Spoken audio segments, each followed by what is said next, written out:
As advancements are made in cryptocurrency and artificial intelligence, U.S. demand for the technology is growing, and so is the amount of energy needed to power massive mining and data centers. So these are huge buildings or spaces that house computer systems. According to a report from nonprofit research and advocacy group Environment America, the number of data centers in the U.S. nearly doubled between 2021 and 2024, and that number is expected to continue rising. Dave Turk joins us now with more. He's the former Deputy Secretary of the U.S. Department of Energy. Thanks for being here, Dave. I mean, why do these data centers suck up so much energy, and just how much energy are we talking about? Well, first of all, Lindsay, thanks for having me here. It's terrific to be with you and your viewers. And these are big energy users. There's no doubt about it. It's the chips, it's the cooling, it's everything that goes into these big data centers, and they're growing. Just to give you a few more numbers, maybe that everyone can understand, about 4% of our electricity nationwide goes to data centers. Wow. Now that's AI, that's cryptocurrency, that's cat videos and everything else on Netflix and the internet that we watch. And what's quite striking is that number could go up significantly. You see there on the screen, it could go up to 6.7% or even as high as 12% just by 2028. So just in a matter of a few-year period of time. And of course, we need to be prepared. We need to be smart in making sure that we're providing that power that those data centers need.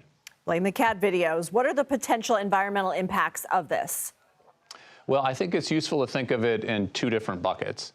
One is the local environmental impact, right? These are big data centers. They're chunky, is what we call it in electricity, right? You see some on your screen there. If it's in a particular community, that's going to be a big load, a big electricity load on that community, but it's also going to impact air quality. It's going to impact water quality. It's going to impact potentially prices that folks pay for their own energy. So there's the local impact, and we've got to, of course, keep our eye on the ball there. But then there's the national and global impact, including on climate change. These are big electricity users. Depending on how efficient they are and depending on whether they're using renewable or clean power or fossil energy, that can have a big, big impact on greenhouse gas emissions as well.